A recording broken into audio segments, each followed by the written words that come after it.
It's How I Make Money with Andy Beadle. This is the How I Make Money podcast. I'm your host, Andy Beadle. And today I'm excited to have on the show Deirdre Tshien. She is the growth boss, which I think is great. It's very easy to remember and, live up to the hype. And there you go. Deirdre's website is thegrowthboss.com. You'll find her on Instagram and Facebook at the same handle, The Growth Boss. And Deirdre, before we were talking, I had asked you, Growth Boss is really focused on coaching people to grow their e-commerce business, and I'd love to kind of talk about the mechanics of how you do that in a little bit. But, you are, you're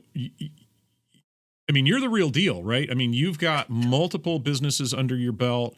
You have two businesses that are still going in Sydney, right? You're from Oz, relocated to New York. So tell us a little bit how you go from owning and running multiple concerns. You said also, you'd had a couple flops in there. I think all of us who've been in the entrepreneur game, we have that one or two things where you go, what was I thinking? And then there it goes. But tell us a little bit how that kind of story has unfolded. And I love that, you've still got going concerns, you're running them internationally, and now here you're kind of turning around, and I guess, not to put too emotional point of it, paying back, you're consulting with people on how to grow their own businesses. How did you wind up doing what you're doing now? Wow. Long story or short story? Go with the long one. I'll interrupt for sure. So also, okay. Well, if that's the case, I might, if you don't mind, I might start like way back when, just to sort of paint the picture and give a bit of context as to, sure, I guess, like how I grew up, because, so definitely from Australia. I grew up in Australia, and my parents were first migrants from Malaysia. So, at that time, there was kind of like a whole immigration, intake into Australia. And really the main reason why that happened, especially from the migrants' perspective, was because it was a really great way to provide opportunities for their children. So funnily enough, like while I've always been grateful to my parents for doing that, the flip side to that, because everything's a double-edged sword, is that I grew up with an intense amount of pressure. Everything was about, I had to achieve, I had to do well at school. So everything that they did for me, I started getting tutoring, like private tutoring, since I was in something like second or third grade. Wow. I know it was kind of like, that's kind of how intense it can get. And so my whole goal, the whole goal that I was growing up with was that I had to get into the best schools. At the time, going into year 4 and year 5, they have what is called opportunity class. So did a test, got into that, then got into the top, had to take another test in year 6 to get into high school, which was the top school in the state. So it was a selective school, did that. And then I was on the path. My dad really wanted me to become a doctor. So I was on that path. I was going to, do all the tests and the interviews and things like that to become a doctor. And I think it was probably at that point when I was like, I think I was putting in my university applications. And I was like, okay, if I don't get into medicine now, what's my second? What am I then going to want to do? And everything else that was medicine related, science related, I was like, I have no interest in doing, because I actually hated science. So I'm like, why am I going to potentially put myself through this? So anyway, I had to negotiate with my dad, and I was like, I just don't think I can do this. But we settled for second best, which was a law degree. So I went into to do a law degree. I wasn't allowed at family dinners for 3 years, but I did get to get a law degree. There we go. Yeah. And really the reason why for me, why law, so in Australia, and especially in Sydney, the university that I went, you have to do a law degree. It's actually a double degree. So I actually wanted to do a business degree, because I think that that was just, I felt like what was calling me. I didn't know what in business exactly, but I was like, I really am fascinated by that world and just learning more about it. So that was where I ended up. And so I went into banking. I think you were like, tell me about this ex-banker thing. So yes, I went into banking. And I was actually really fortunate, because I was actually in banking working part-time while I was studying. And so in a way, when I graduated, I was offered a full-time role. So I was fortunate from that perspective.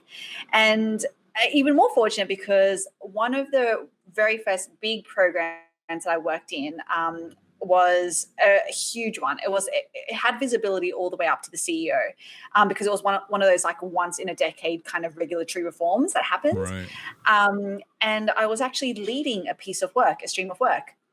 And again, it was a great experience. But what it actually opened my eyes to was all of the politics. And you hear about all the politics that happens, but until it's like right there in front of you and you're in the room and you're experiencing it and you're like conversation, it's like, wow, this stuff actually happens and this stuff actually exists. And I was like, oh, I just don't think that is going to be the path for me. Like, I just couldn't imagine myself doing this to be able to get to where, to climb the corporate ladder. So I was kind of at a crossroads in my pretty early career. At the time, my then boyfriend, now husband, he was studying medicine, funnily enough. So I think that was maybe, my dad got the second best in like, oh, well, at least you're someone who's going to become a doctor. So your dad basically just outsourced having a doctor in the family. I like that. That's smart. That's really smart. Good job. Way to go. Way to go, Mr. Shen. Yeah. Well played. Well, kind of, but not really, because at the time, my then boyfriend he was studying medicine, but he was hating it. He was miserable. So. Wow. My dad's so close, but not. Yeah, just no cigar. Anyway, so we were both in these positions where I was like, oh, I just don't think that corporate's going to be for me. He's like, I don't know what, like, you start like hating what he was studying. Right. And we had kind of also just moved out together as well. So he had actually started cooking because, we had to become adults. So things like cooking for ourselves, we had to figure all that out. But he was actually enjoying it. And more so even because I am a huge dessert lover. And so he actually started perfecting these desserts. We used to travel, we used to go on dates and we used to travel like 30 minutes to just go to this place for desserts specifically because I just love desserts.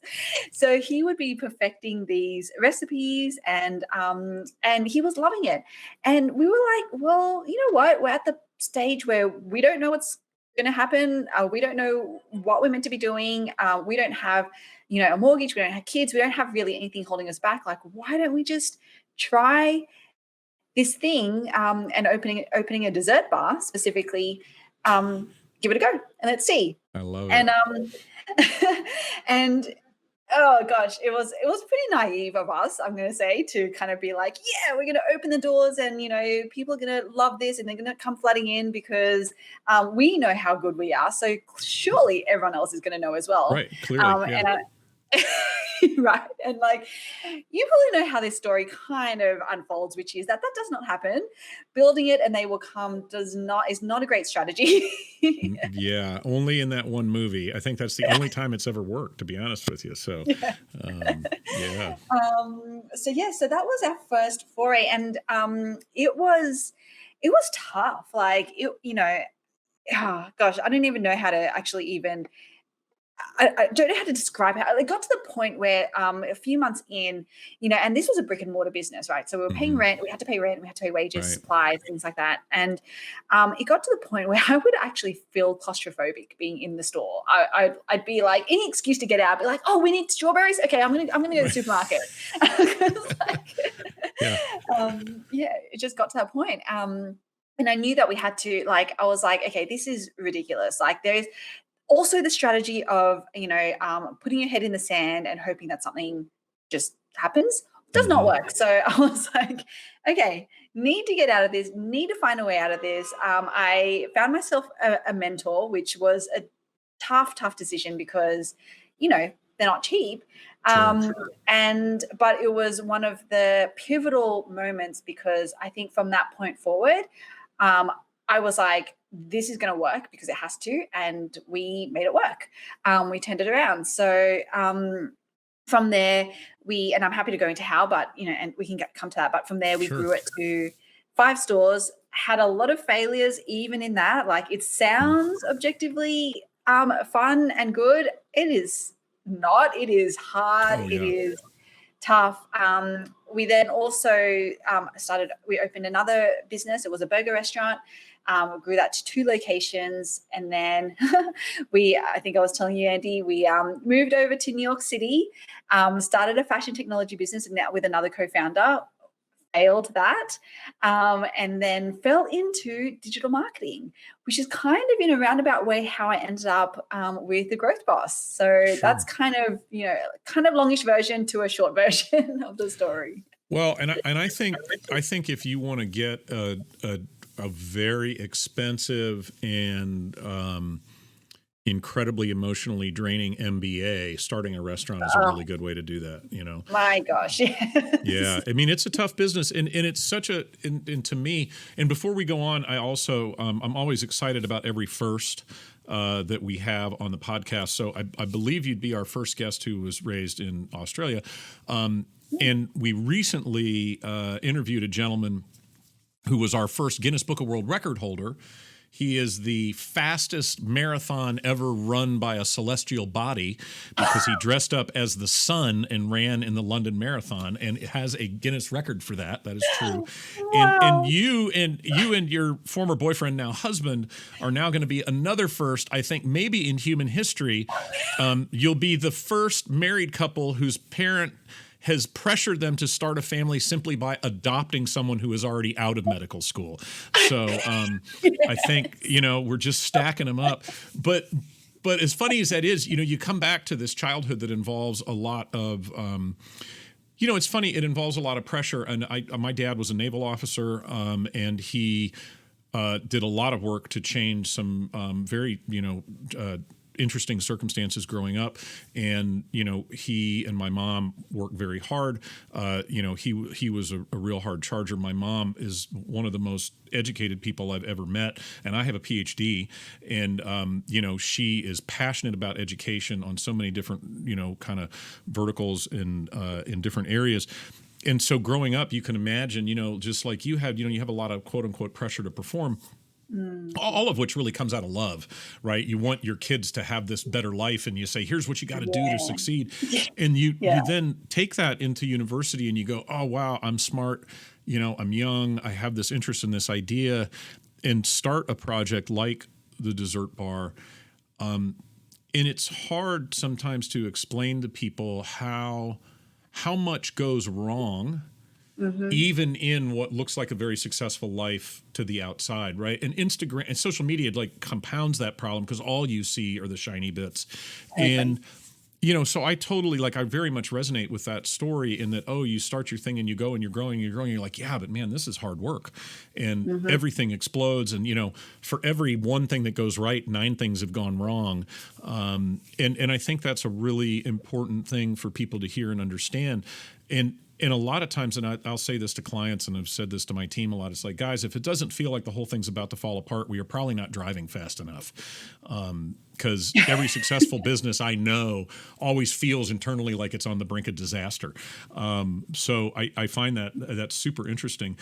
And tell me a little bit about coming to New York, because it's sounding suspiciously like you're a bit of a glutton for punishment, right? We immigrate from Malaysia to Australia. We go through all that. We go in the restaurant business, make this, and you're like, nah, I'm going to go to New York and really go from the frying pan into the fire. What brought you guys to do this, and what in that kind of fashion stuff? Yeah, tell me a little bit about your thought process and what sort of brought you to kind of seek out that new. We'll call it opportunity rather than desire for punishment. Yeah. Oh wow, that is a story on its own as well. Okay, so I had still actually been working pretty much in full time. Almost. Oh gosh, I want to say 4 to 5 years still with when we opened our business. I was still working full time. Right. And at the time I was actually working. So I was working in innovation. So I was still in a bank. I was working in innovation and was just fascinated by all these new technologies, one being AI, artificial intelligence. And I was actually working with a supplier. It was actually a business out of Canada. And they had just they were basically building a full AI engine. And they had come to visit. We were kind of doing a bit of work with them, and they were actually expanding and was opening locations in Singapore, things like that. And they were kind of reaching out to me and being like, hey, would you be interested in potentially, helping in our Singapore office? And I was like, not really. Like, having come from Asia, well, my parents coming from Asia, I was like, I don't really have a desire, I guess, to go back to that culture. Right. And so, but what it did do was it started to open my mind up to the possibilities of like, actually, I've always actually wanted to move and live overseas. So it started opening up my mind. Now, it didn't actually, so it planted the seed, but it didn't actually grow anywhere until we found out. So, this was really tough because at the time we had a small team. So obviously we had our team on the grounds, had our staff working in the restaurant, but then we had a small management team. So there were only really myself, my husband, and then two others. Mm-hmm. And so we were actually one of these people who was also a store manager for one of our biggest grossing stores. It was actually located in the city. We had actually found out that he had been stealing from us. Wow. And we're not talking about like hundreds here and there. We're talking about like hundreds of thousands in the time that he'd been with us. And I think it was kind of like when you have a betrayal like that happen, I don't know, it sounds, I'm probably making it sound a lot more dramatic than, I mean, it was at the time. It was really dramatic, right? Oh, that's we can. That's a rabbit hole we can go way down. I mean, I have plenty of stories from people I know. It's, I mean, it is a tectonic and a violent change, to a set of relationships, and it's and it deals with. It's one of those things. It's kind of a thing with employees. When they have a question about payroll. Those are the questions you need to take very, very seriously from employees, no matter how trivial the answer is, because that's their livelihood. Yeah. And when somebody steals money from you, who's in a position of responsibility and trust and authority, I don't think you're being overly emotional at all. It's devastating. Yeah. So that kind of, I think that was really the catalyst. That was really what broke the camel's back, I guess, in terms of like, well, is this what we're in business for? Like, not that specific, but just everything. Right. We just started questioning everything. It was like, where do we want to be? Like, what do we want to be doing? It just kind of felt like we were on that hamster wheel of, everyone kind of gets out of corporate to get off the hamster wheel, but then you find yourself in another hamster wheel, really, when you whatever just choose a new one. Yeah, there you go. Exactly. Just new kind of new looking hamster wheel. And so that was really what broke it. And we were like, and I was like, look, I've always wanted to live overseas. I've always loved New York every time I've come to visit. So we were just like, yeah, you know what? Let's just do it.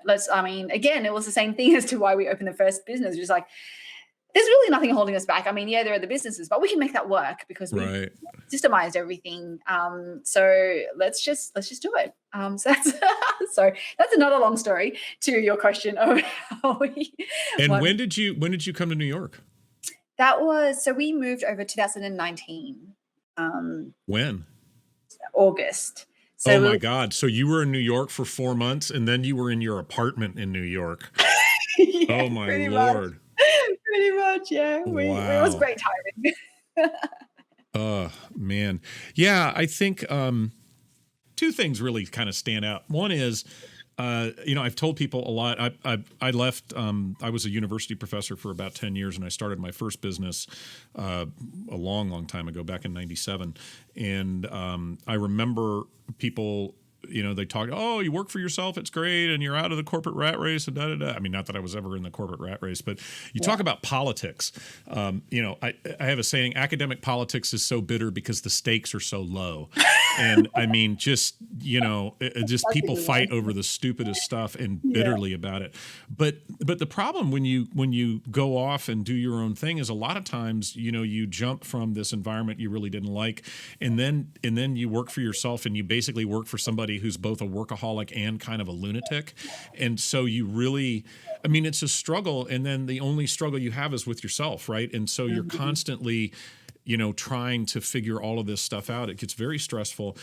And then to come back to, if you've got systems in place, and it's hard, and I can't even imagine what it was like for you, but to have your business itself, which always struggles in food service, and then to get that systematized and have everything running well, and then find out that one of the key members of your leadership team is stealing from you.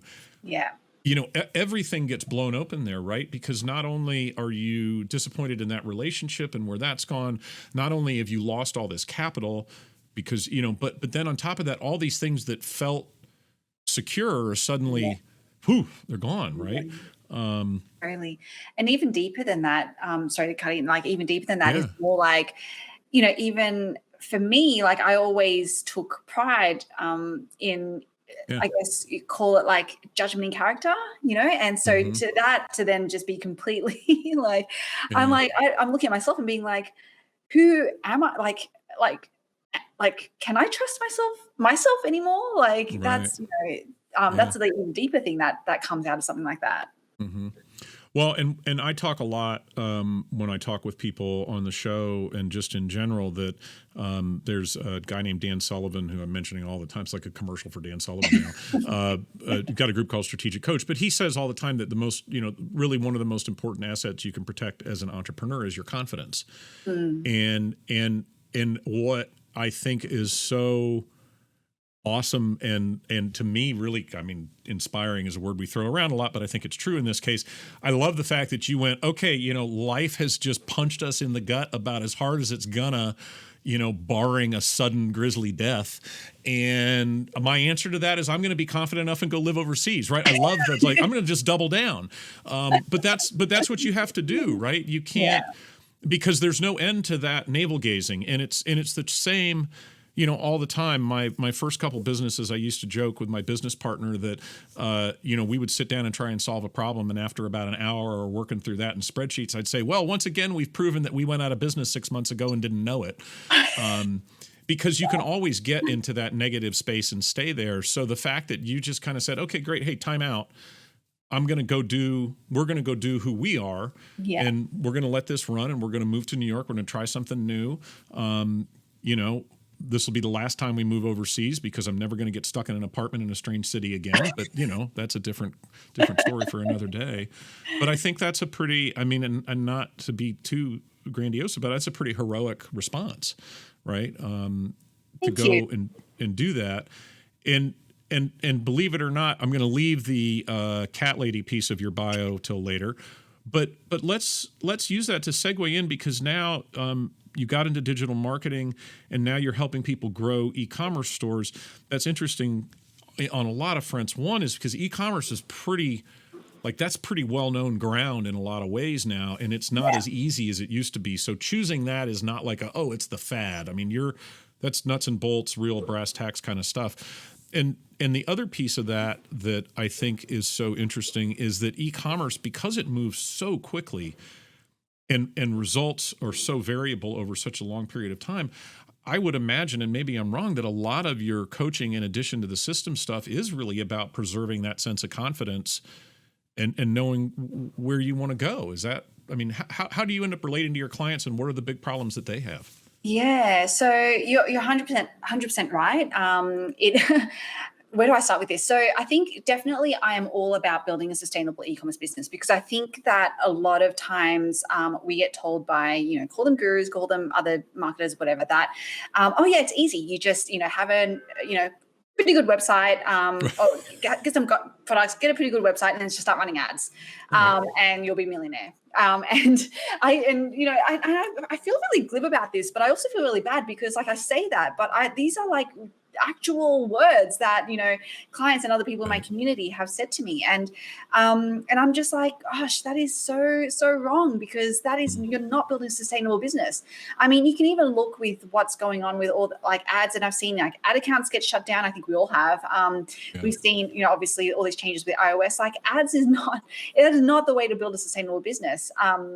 And really the way to build a sustainable business is that you have to, grow your tribe. You have to build your tribe. You have to have a base of raving fans. And then you have to show up for them. So it all comes back to human connection. It all comes back to these things that it might not be as a quick hit as run some ads and get some sales, but that is what is going to build you sustainability. That is what's going to weather these storms of, whatever happens with algorithm changes and ads going down and things like that. So that's a core part, that building a human connection, building a tribe, that's a really cool part of my strategy. And that's what I really love, talking to people about, and definitely what I talk to my clients about. And I think too that it's a thing that people, especially because we kind of see these cycles of terms come into play, and as a result, people don't really understand them at a kind of deep level. And this notion of building a tribe, that's been around for a while. Yeah. And I think people skate over the very, very well established hardcore business principle behind that. It's like, look, you're not building a tribe because tribe building is somehow some amazing experience, but we can talk about it that way. You're building the tribe because that is a method of differentiation within this core market. And an example that I've used with a few people is we started, so I get into these silly things, and I used to do a lot of public speaking, and people would ask questions like, isn't it really hard to rank for SEO? And I'd be like, no, let's come up with a term now that we all agree on, and I'll rank on the front page of Google in 2 weeks, right? That kind of thing. But you wouldn't choose anything big, but it would be like, how to get more customers on Facebook, right? And that sounds like a really great term, and it turns out to be criminally easy to rank for. But another thing that interests me with people is you take something where you say to an audience, hey, how many of you in here make knives? How many of you are blacksmiths? Of course, nobody raises their hands. How many blacksmiths do you guys think are out there? And people are like, can't be that many. I don't know any, How many are there really? And what's amazing is you show them. So we have this Instagram account and we follow random things at random times just to kind of prove a point. And during this phase, I was in the knife making following phase. And what was interesting about it was, I have a dear friend who I went to grad school with. He got out of grad school, went into IT. He was a hobbyist blacksmith, and he's now he won a season of Forged in Fire. He's one of the most sought after sword makers in the world. Wow. I mean, crazy weird stuff, right? And so what I did was I started this Instagram phase by following him and responding to that comment. And what fascinated me among all of the things we've done as an example for this, you would think, how many people in the world really make knives and are pimping them? And the answer is a hell of a lot. And I mean, all over, Pakistan, India are really big places for this, the US, Canada, so on and so forth. And what's interesting is all of those feeds they're different products. People aren't just posting the same image, but they all look the same. Yes. Right. Everybody's just posting the same stuff. And it's like, that's not going to differentiate you. Exactly. And in e-commerce specifically, stuff moves so quickly that unless I think you've got that relationship right, you're going to have 20 competitors if you've got a successful product within a week, aren't you? Yeah. Right? Exactly. And a lot of us as well, when we start into e-commerce, it's not like we're breaking new ground, really. Right. I'm pretty sure unless you're inventing something completely new, everything that we could do is already being done. So you're already going into a really competitive market. You're 100% right. We need to differentiate ourselves, and how we differentiate ourselves is, well, number one, with yourself, and this is why I'm such a big believer in showing up for your audience and being, the face of your brand, because you are a differentiator. We are all different. Our thoughts, the way that we speak, the way all of that is, we're all different. So that's number one. And then number two, what can you actually, rally your tribe around? And I love that you're like, hey, let's talk about tribe building in a little bit more detail, because it's it sounds like one of those fads. It's like, squad goals and, it's like, no, that's not what we're talking about. We're talking about a true tribe. And how you do this is really about what is something that is something bigger than you, something bigger than your customers, something bigger than your product that you can actually rally people around. What is a common purpose that you can rally people around? And I know that people get so stuck in their product because that's what they know and that's what they love and that's all good. But, how do you step back from that and go, what are you actually more so, either solving a problem for, or you are creating an aspiration for people, for your tribe. And that's really how you start to build your tribe, is that people want to, it's just human nature, right? We want to rally around something. We want to believe in something that is bigger than ourselves. And so how do you create that space for your tribe? So that's kind of how I like to think about it. And I think too that it can get glib, especially, we throw all the, mindfulness, this, that, all that stuff. And it's hard because I think what people hear is the more, I don't know, whatever their woo-woo, spiritual interpretation of that might be.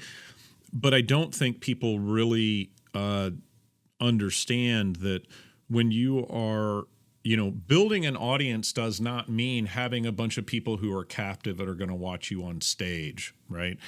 And likewise, it's funny. My wife and I love to go see live music. Obviously, it's been a bad year for that. And I played a lot as a kid, and I played through college in several groups and made money. So, I mean, it was not just a hobby. But what interests me is I'll go to a show, and she's very funny about it. We'll go to a show, and then afterwards she'll ask me how it was, right? And what she means by that is, how do you rate these people as performers?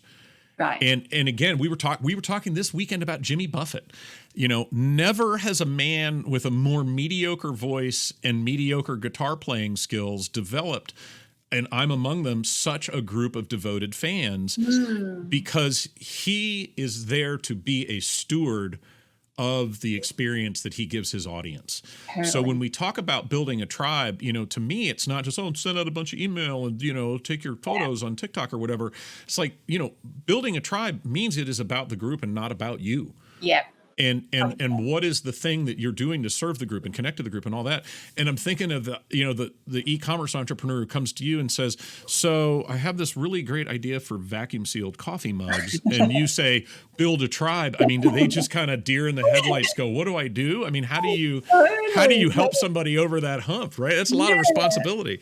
Yeah. So, and I can talk to a couple of examples actually, because, I get that question all the time. So I had someone who does clothes for kids, and specifically dresses for girls, I guess. And, she was like, what do I build a tribe around? And I was like, well, I guess it does become an art somewhat, but there is kind of a bit of a system. And, we talk about, the whys, you hear Simon Sinek talking about, knowing your why and all that sort of stuff. Right. And that's one part of it. But then it's also like, not just your why, but what is, okay. So for example, for that example with the children's clothes, it's like, okay, why is it that mums would care about that? Why would they want to buy nice dresses for their kids? And it's like, because they want their girls to look nice. And I was like, okay, that's great. That's a good starting point. But why do they want their, are their girls going to care? As a 5-year-old, do you really care what you're wearing? Right. And it's like, but I think what we got to was that it's actually because as adults, we know how it's like to grow up and get, effed up through life, and so I think what we try to do as parents is then we want to give our own children. And this comes back to all of our upbringings, it's all good intentions. Yep. We want to give our children confidence. And a big part of that is, how we dress and how we show up to the world and all of that. So it's like actually that tribe that she could be building, that message, that common purpose that she could be rallying her tribe around is how to build confidence in children, because that's really the underlying why as to what it is that she's doing. And so even then, when you start to think about that, it's like, wow, you could be talking about so much more than dresses. You could be talking about, activities that help children with confidence. You could be talking about all these other things that isn't just your product. And then that just opens the world to all of this content, become really tangible about it, like the content, all of that we actually can start sharing with our audience. So that's kind of like one example. Sure. Another example is I was working with someone who does caftans. Okay. Cool. Yeah. So, and a lot of, I love her feed. She was doing really well with her feed visually.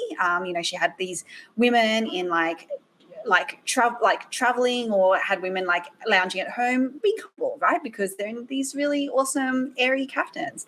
And she was like, I'm really struggling to build my tribe, and with that, and I was like, okay, well, what are you building your tribe around? And she was like, I don't know, like maybe lifestyle things. Maybe it's like, and that's why she had travel shows. It's like, that's great. That's more like the tactical. That's more like the, how you actually bring. But what we ended up talking about, that the common purpose is really about helping women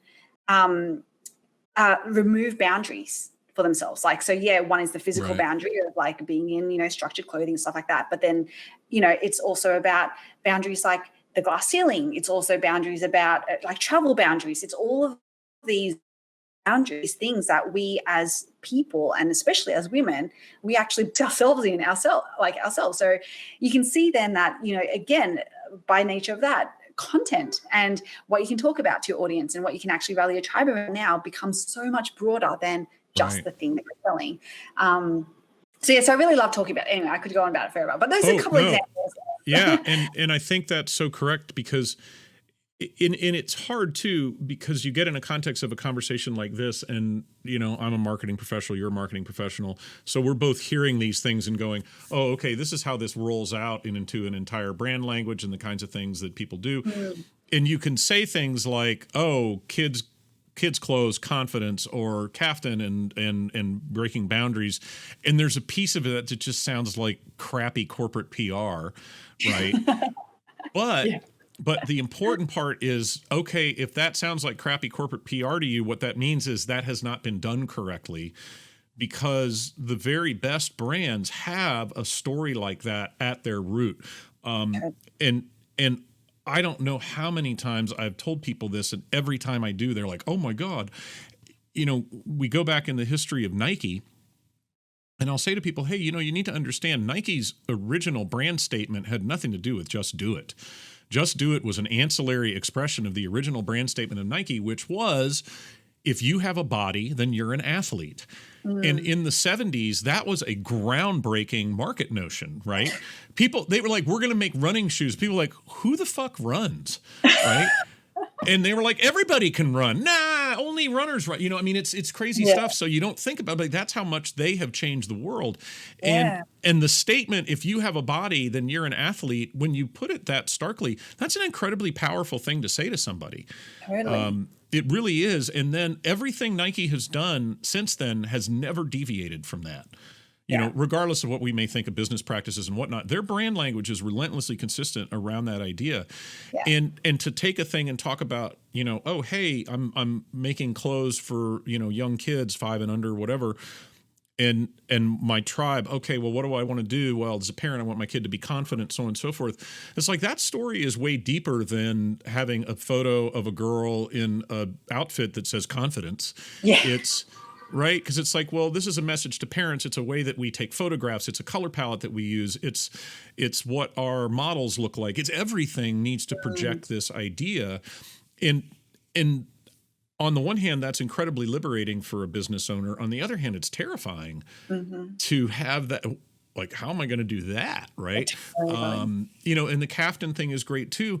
And I see this all the time where, and I love the kaftan one because this idea of breaking boundaries is so current.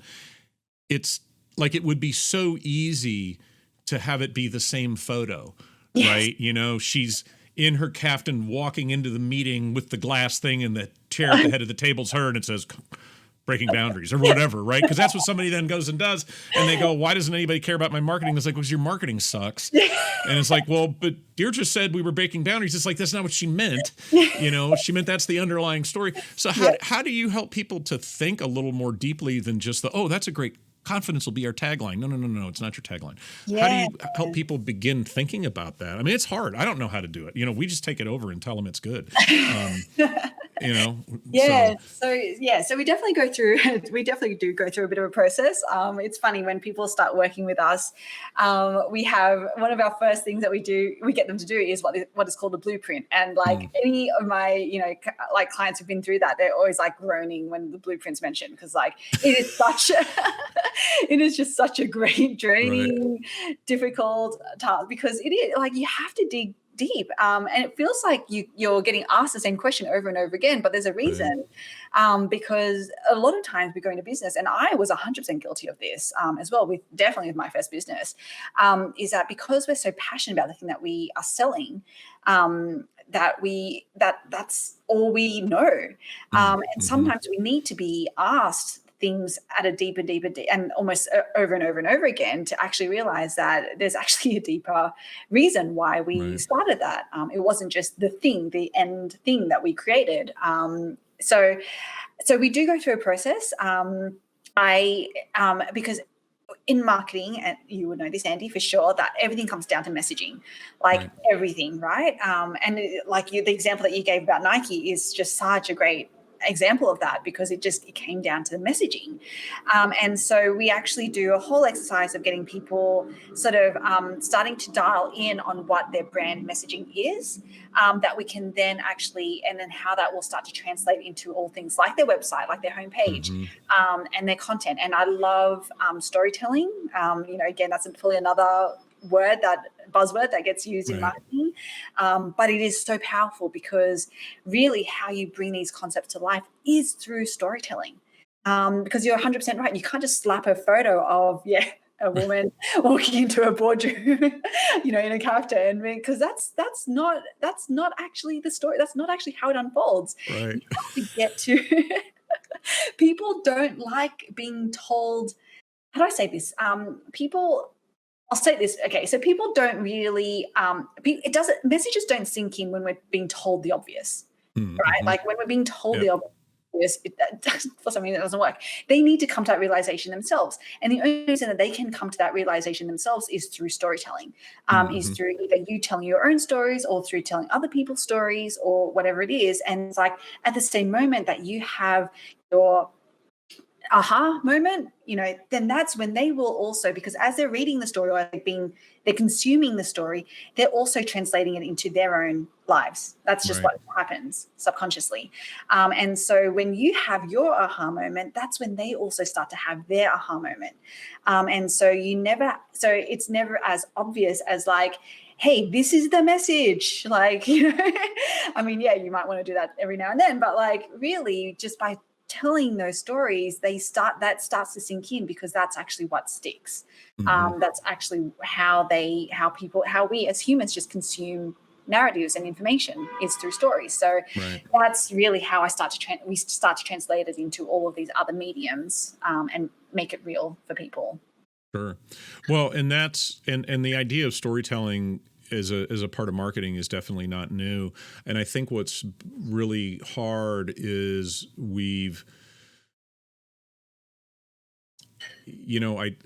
tell clients all the time, especially for social media, they go, high engagement, this, that. And I was like, look, the bar for you to have engagement is staggeringly higher than you believe it is, right? You need to either be incredibly entertaining, or very, very, very informative, in a way that's very compelling, or you've got to be really funny. And then people go, well, let's be funny. No, you're not funny. It's not going to happen. Don't stop there.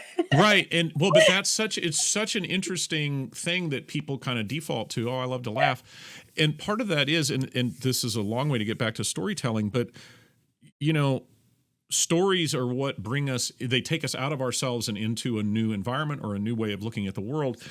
And when they become too formulaic, they either lose their punch or they get elevated to an art form, right? And it's the whole thing. It's, I don't know, Pixar comes out with a new movie. My wife and I are wondering what to do on a Saturday. It's available on demand. And she's like, let's watch so-and-so. I say, no, because I don't want to be crying in 92 minutes, right? Because that's when I'm going to start. Either that or 88, depending on what the movie's about. And so, a really well-crafted story takes from, ages old templates and puts people in an environment and helps them arrive to really to an emotional conclusion. And again, we tell that to clients all the time. People only buy things because it meets a need. Yeah. And the need that they are solving is emotional when they buy your particular product. I don't care what it is, toilet paper, whatever. You need toilet paper because you're out in the bathroom. The toilet paper that you pick up at the store, you're buying because it meets an emotional need. Yeah. And so then you take your confidence and then you go to the client and you go, okay, well, look, so now you've got, parents and they want their kids to be confident. Whose emotional needs are you meeting with these clothes? Oh, the kids don't matter because they don't buy it. No, right? Exactly. I'm meeting the parents and on and on and on and on. And you see this all the time. It's great. Like you talk about going to elite schools, right? Not that we want to get on this topic, but we will briefly. The thing about elite schools is often not a training effect, right? It's not because the quality of instruction is so much better. It's the selection effect of having a bunch of really smart kids together and they make each other smarter. 100%. Because they push themselves to go do that. Yeah. And yet the parents don't see it that way, right? The emotional need that's being met for the parents is, am I doing everything I can for my child to help them fit into this world I want them to be part of, right? It's like... Exactly. That's a big disconnect between what the kids are getting out of it, what the parents do. And I think a lot of products, people could stand to look at it that way. And you're 100% correct. Storytelling is really the way to get that point across and help people participate and be part of it. Obviously coming to hopefully the end of a really bad time for a lot of people. E-commerce, though, has just blown up in the last year. What big things are you seeing on the horizon kind of in your client base and how your business is growing coming into 2021 as, kind of the vaccination stuff takes hold and all of that?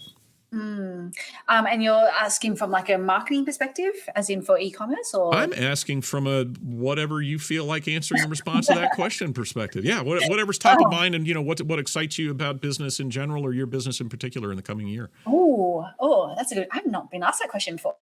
Okay, so I am excited by a lot of things. I can't stop. I think I have and this is the thing with serial entrepreneurs, you just have ADD of ideas and just wanting to do a lot of things. So I'm really excited about what's on the horizon for me and my clients. I guess if I sort of bring it back to kind of maybe where I see the trends go, and it actually started with 2020 with COVID and that this is why I'm kind of such a big advocate of this strategy is everything now is about showing up for your audience. So everything is about, and what that means tangibly is it is about going live. So I've actually got a whole framework around the live conversion method because that's what people like. And we saw it in 2020, right? Where it was suddenly we couldn't connect with anyone else, at least one person. And so it became even more stark that actually this is the thing that actually makes us feel good on a day-to-day basis. This is, no matter how much we think I'm an introvert. And, even I was oh my gosh, I could use some people time right now. But this is the thing. So more and more, and this is the other different differentiator is yes, there's the authenticity thing of being you and telling your stories and being a little bit vulnerable and all of that. But more than that, it's actually about how do you take that and then actually show, I keep going back to show up for your audience. So that means being there for them when, and I don't mean being on call. That's not what I mean, but I mean when you're showing up, you're actually answering questions in real time. You're actually calling out your, you remember their names from, them commenting on your posts or from them being in your group, whatever, you're actually showing that you care, I guess, fundamentally. Like, it's weird to say that, but that's kind of almost how I feel like brands have gone to the point of, like, because everything's about automation. That was kind of the flavor. Like, it's automate, automate, automate, which is great, but then you start to lose the, I guess, the human element to it. Like, you start to lose, and so we've kind of, I feel like we took that too far, and now we're kind of seeing us come back to this fundamental concept of connection. So that's kind of where I see, definitely the, and that's definitely playing out in different social media platforms. Like, everything's about going live now, and that's the, the algorithms are sort of preferring, lives and videos and things like that. Because of this trend that we're seeing. So that's kind of from that perspective. Did I answer your question? I think I should. Yeah, absolutely. And I think it's so interesting now to me too, to see this explosion of new businesses, which we're really seeing. I mean, business founding is happening at a very high clip. And I mean, from a, we have some contact to the kind of venture capital world and the banking world and all that. And, literally they're looking for places to put money. And so there's a lot of capital available to start businesses. But on top of that, there really is just, so many people found out in the pandemic that, the job they thought they had was not the job they had. Yes. On a variety of fronts, right? There's the whole, like, why in the world am I still coming into an office when clearly I don't need to? Plus, all of that. And then this notion of human connection, I think, becomes that much more important. And I think a lot of online communities have really exploded as a result of the pandemic and, on interest groups or for whatever. And the people who are, I guess I want to say, starting smaller businesses and participating in that, I think really have a leg up on creating a relationship that, provides them a sustainable audience for their products and their services. Currently. Absolutely. And we all see it. I mean, you've got the Growth Boss, the podcast, so people consume that kind of stuff. We started this podcast and we're always surprised where like, we got people in France who listen to this podcast every week. And part of my answer, part of it is thank you very much, merci.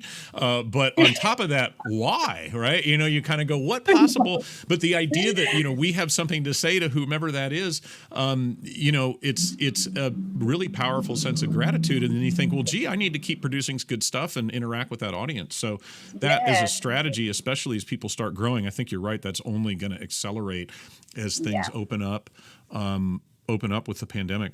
So what, you guys are running the two businesses still in Sydney now. Do you have a team you work with as part of your group that's in-house, or do you use contractors? How have you kind of built your organization for the coaching business? Oh, yeah. So we are, it's a pretty small team. There's 4 of us. Great. Right now. Yeah. So we kind of have, it's like, in all honesty, we started Growth Boss in, I want to say, like July of last year. So it hasn't even been a year. Right. And, we've grown quite, like, we're growing relatively quickly, hopefully quicker. And yeah, the team is awesome. It's, we're all so, how do I say this? Like, our whole thing is that we want to be obviously giving back and contributing, and I always go back to, when people ask, like, why did you get into coaching? And I'm like, again, I feel like I fell into it, but then I think I also fell into it by design in a way, because I always remember, back to my first business, when I was kind of sitting there and I was feeling like such a failure. And it was honestly one of the most loneliest times like I've ever felt. Yeah. I kind of, I just don't really want others to feel that way. That's kind of, I think, why I sort of found my way into coaching. And I think that everyone on the team has had some experience with that as well. And so we all we show up for our clients, we show up for our community with that same, we just don't want people to not know where to turn to not have their questions answered, to feel stuck, because it's very easy to when you have your own business. And so, so it's a really great team. We Because we are small, we kind of have to do a lot of things, at the same time. So more and more we are starting to start to define roles. But we have, for example, in the coaching business, we have a client success manager. So her main focus really is to ensure that, to what I said, like our clients don't get stuck, and our clients are actually have a pathway to hitting their goals, because that's really important to us, is their success. Because, and this is what I tell them, I remind them all the time, it's like, their success is my reputation, literally. Right. Yeah. So guys, don't let me down. So true. It's totally self-serving here. But that's, so that's one part. So she does that, and she does that awesomely. I have someone else who I work really, really closely with, and she has to be for most of the coaching. So she does most of our coaching calls. She's great at implementing. So she knows, like, I don't know how her brain can like hold so much stuff, but everything from like how to run ads to like how to, come up with brand messaging, and like, she's just awesome. So she helps on that side. And then we have someone who kind of supports us all as, all the more administrative work. And I'm just the dancing monkey, is what I call it. Somebody's got to be the dancing monkey, right? I mean, that's the unappreciated job. Isn't that funny you put it that? I like that. I'm actually writing that down.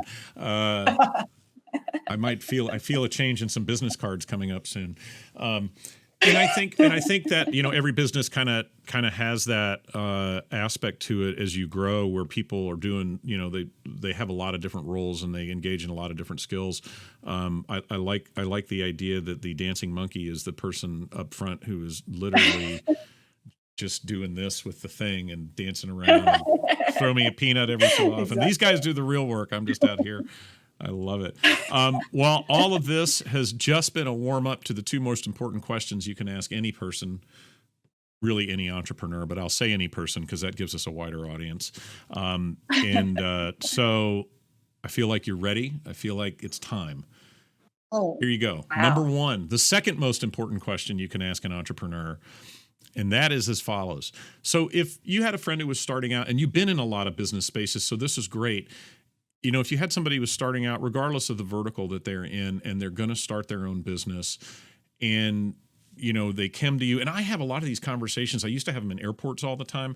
You just meet somebody and it turns, we're going to start our gardening thing or this, that, or the other. And you have time with them and find out what they're doing. And then you kind of go, wow, I just want to give them one piece of advice, right? I've been doing this for 25 years. What is it?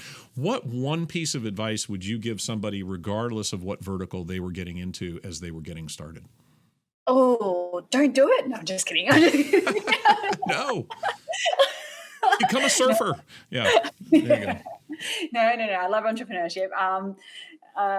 What is one? Okay. So I think it's like, know where you're going to get the traffic, know where you're going to find your tribe, kind of have an idea, even if it's a semblance of an idea for now, like if you can go into business knowing at least, what markets you can tap into, or we call it markets, but it could be as small as like a Facebook group or a whatever, have a bit of a strategy, because you're going to very quickly realize that that's going to be where you get stuck. That is where every entrepreneur gets stuck. It is fun when we are building out our product. It is fun when we're thinking about naming logos and stuff like that. But then when the rubber hits the road, it's going to be, I need sales. I don't know where to get them. So yeah, I think that's probably the one big thing I would say. And interesting too, because I think you hit it on the head. So many people don't start that way. And I mean, if you had somebody came to you as like, I'm going to have a lawn care business, again, that first piece of advice is, okay, well, go find your tribe. Well, what do you mean? People with yards? No. That's not your tribe, right? And that's a hard concept for a lot of people to really get their minds around, because they're very focused on the skill or the product that they bring to the table, and they say, okay, I do this thing and I want to make it fit. I think there's another, is it Seth Godin, who said first, 10, right? So it's like first you sell to 10 people, and that sounds trivial, but it's like, the first 5 are easy. Yeah. 6 through 10 are hard. And at the end of that cycle, now you kind of know, well, okay, who are the people that I serve? And I haven't heard, and I've talked to a lot of people who started businesses, and it's interesting. I don't know that I've ever heard anyone say to me, oh, I'm going to go do X, Y, or Z because there's just this passionate group of people who Mm, love this thing and I want to serve them. Instead, they'll say, I make a really good dessert. yes. You know, oh, I like to build websites and I'm good at it, or I have experience in this vertical. Yeah. And you are buying into a lot of unnecessary struggle Yeah. if you don't start by saying, well, who's my tribe? Who are the people whose emotional needs that I'm going to meet? And Yeah. how do I build everything around them? And even, I mean, gosh, now I'm thinking about your clothing client. You know, what a change it would have been for that business if they had sat down at the outset and said, oh, okay, parents' confidence. I'm helping parents be more certain in their ability to give their children confidence as they go out in the world, Yes. right? Yeah. Like that's a pretty profound restatement of I make pants for little girls, you know? Yeah. And no, I think that's hugely important advice. And I think a lot of people who start a business think to themselves, well, I'm a roofer. It's like, yeah, but you're not, you know, yeah, I mow lawns. Yeah, but you don't. And it's a really, I think that's really fascinating. We have a service in town. This is so funny. I've ended up talking about them because to me it's such an unusual business, and then the punchline of this is so unusual. They clean up dog poop. Excuse me. Oh. And so so they come to the yards and they clean up dog. And I found them through my daughter. And they live in town, across town. And so they'll come to your yard. We have large dogs, which produce a lot of poop. And so I was like, oh, this is great. And they come and it's very inexpensive. And there are a couple of things. And the reason that I am obsessed with them now is because I walked outside one day and the woman, I think she's one of the two owners, was there in her Land Rover, like actual full-size Land Rover, wrapped with the name of the business. And I thought, this woman is driving a brand new wrapped Land Rover and picks up dog poop. There's something there, right? That's pretty great. But what interests me about that business that comes along with what you're talking about with the tribe is they don't, you know, they're not just a poop picker upper, although that's really all they do. But, you know, you get a text ahead of time that says, hey, Dogscapes is about to be at your yard. Why? So if you want to bring your dogs in, you can. They then tell you that they've been there and hope you have a great weekend. And then they always send their follow-up, which is little paw prints or what have you.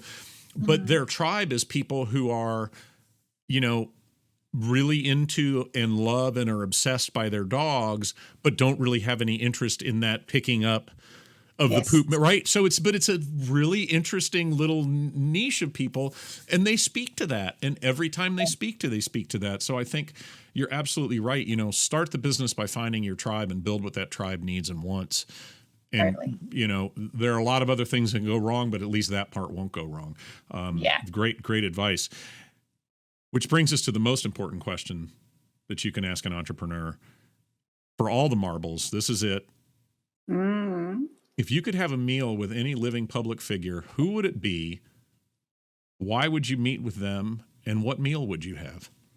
Oh, wow. Okay. Any living, okay. I don't know if this is going to be, so I am a huge fan of Brené Brown. I don't know if you know who I do know who Brené Brown is. Yeah. So go ahead. Okay, I'm sure there are people who don't. Explain Brené Brown. So she, in her words, she's a shame and vulnerability researcher, which sounds really fascinating. But oh my gosh, I'm a big fan because she has, I think, you know, through, I stumbled across her. Actually, one of my mentors while I was still in corporate introduced me to her. And I think that she single-handedly changed my view of the world and more so because I changed the view of myself and what I was doing. And so I think like I used to be, you know, we talk about the Asian thing, and like if you know anything about Asians, you know how like invulnerable we are, like, or we should be, you know, everything's about face, everything's about, you know, so I grew up with all of these, you know, all of that. And right.